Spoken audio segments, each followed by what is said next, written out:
When I was a kid, we had this really bad event at school. It was in all the media. Some of the teachers left, and some of the kids too, and most of them needed therapy, including my brother. It started in autumn term. Everyone was piling into assembly, and the new kids came in, so they could be introduced to the rest of the school. There were 3, 2 boys and a girl. The girl was a bit weird looking, to be honest. She was really thin and scrawny and quite scruffy. This, of course, set the fashion police girls laughing into hysterics. Well, as you can imagine, the girl got bullied from day one. But, she didn't seem to care. She was always reading these little notes that she had folded, and they were either in her pockets or her pencil case. And she really loved these letters. Well, it happens one of the bully girls got hold of one of these notes, God knows how. They probably pushed her around a bit. And she read it out loud in the canteen. And it said something like this: "Hey, baby girl. I miss you and can't wait to see you this Saturday. Love as always, SW." And it's got everyone laughing. And the bully girls got even worse. My brother thinks it was because they were jealous. They didn't have a boyfriend. Well, the bullies planned to follow her and find out who this SW was. They decided to use their phones and Facebook Live the whole thing. So they used Snapchat and Facebook Live, and they had quite a few people following this. And they followed her on Saturday. They filmed her as they followed her to the bus station and on the bus. The girl was oblivious. She didn't know. She didn't care. She just seemed really happy and carefree. She didn't have a phone. I think they were quite poor. I don't know. We don't know anything about her. So she wasn't privy to what was going on. Anyway, she gets off the bus and the bully girls follow her. And she heads to behind this club.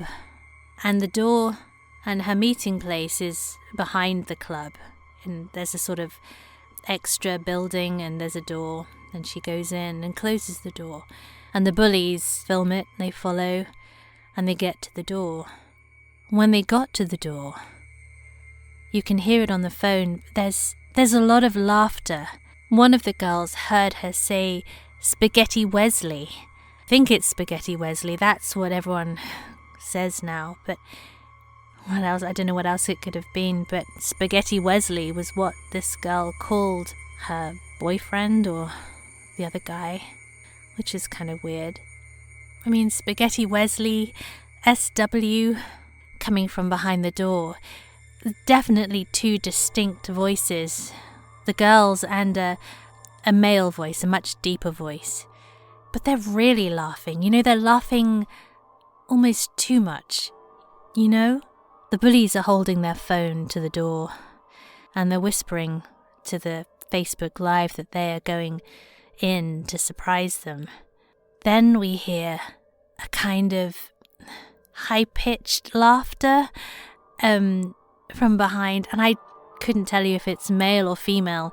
It was a really weird sound, and I think the bullies were a bit nervous, but they opened the door. And as they opened the door, it was really dark, and I think it was the girl. Someone came to the door. It was really dark, and she was gibbering. It was horrible. And then the girls screamed and dropped the phone. And that's it. That's all we saw. The phone smashed. Now we know this was the last thing that was filmed, but it's what happened next that, I don't know, it's just so odd. It's so chilling. The girls, the bullies, were found about a mile and a half away by the police. They found them, their bodies, I should say. And this was about half an hour after this incident, so I don't know about the timings, it's just... And they were found with their noses cut off. After all this, the girl was never convicted or anything. I don't think she was even questioned. She just disappeared. So who was Spaghetti Wesley?